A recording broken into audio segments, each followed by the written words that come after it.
I'm Michael, and this is California. With negotiating over the next stimulus check still going, well, frankly, pretty bad, there's not been a lot of movement towards passing another stimulus package, despite the fact that there are protections that'll go away in about 3.5 hours from now. And there is a lot more to lose than just extended unemployment benefits, although for most Americans, those are the most urgent. But all of this has come as a direct result of Congress's inability to work together to find a suitable compromise. There have been some obviously promising signs throughout the week, but as of this moment, on Friday night, nothing has been signed, and we are all just left waiting in limbo. So tonight we're going to cover what are some of the main provisions that are expiring, and what are some of the things that states are doing in response. Now this is your 5-minute nightly dose, so let's make this quick. But before we do that, if you like this information, if you find it interesting, if you find it helpful, please don't forget to like and subscribe. That way you can get updates when our newest and most informative videos become available. The first and most urgent of the benefits expiring tomorrow is going to be the expanded unemployment benefits. Of course, if you are still eligible for unemployment, you will still get your unemployment benefits, but it will be missing the additional $600 that has been keeping a lot of American households afloat. And this has been one of the biggest sticking points in negotiations for the next stimulus package.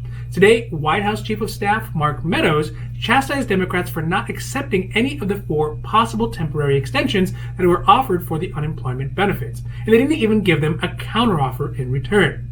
One of these offers was to extend the current $600 unemployment benefits for another 4 months, which was declined by Nancy Pelosi and the Democrats. Meadows on Thursday tweeted that Democrats were politically motivated and wouldn't take yes for an answer. In response, Pelosi remarked that in a press conference that Republicans were projecting their internal squabbles onto Democrats.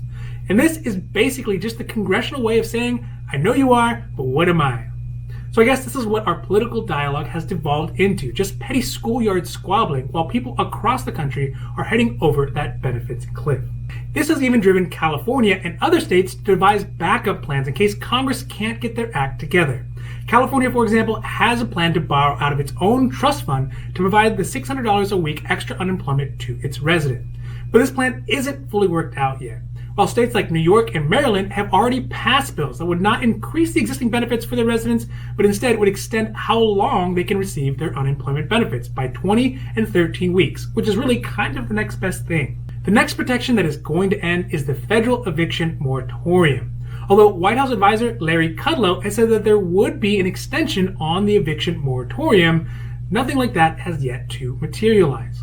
Also, within the most recent Republican proposal, the HEREOS Act, there's no wording for those eviction protections as well. Now, without these protections, nearly 23 million renters will be at risk of eviction by the end of September, as reported by the Eviction Defense Project and the Aspen Institute for Financial Security. This is all happening while more than 26% of adults are reporting missing their last month's mortgage or rent payments. In the wake of this lack of any sort of definitive timeline, or even if that protection is going to be included in the next stimulus package, some states have longer eviction moratoriums already in place. So again, mainly left-leaning states like California currently have eviction moratoriums up until the end of September. But even at the local level, counties like Sonoma and Solano County have already extended eviction moratoriums indefinitely, up to 90 or 60 days after the state of emergency ends. Some other expiring provisions that are in the CARES Act that we didn't have time to fully go over are things like forbearance for federal student loans, which will end September 30th, and the penalty-free withdrawal provision that allows people to pull out up to $100,000 from their 401k without any penalty. And of course, this will end December 31st. Now, the CARES Act provided a lot of temporary benefits that help us through the pandemic and the lockdown. But they are just that. They're temporary. They were never meant to last more than a few months. And now, a few months down the road, it's really time for Congress and the White House to figure out a way to create new provisions that are longer lasting and sustainable for the foreseeable future. Now, this has been your 5-minute nightly dose, and I hope that you found it interesting or helpful or at least useful. And if you did, please don't forget to like and subscribe. That way you can get updates when our newest and most informative videos become available. Also, we here at Carelifornia, we know health insurance. So if you have questions about your health insurance, leave that down below. We'll be happy to make a new video or a new post for that as well. Now, other than that, I'm Michael, and this is Carelifornia, wishing you a happy, healthy day.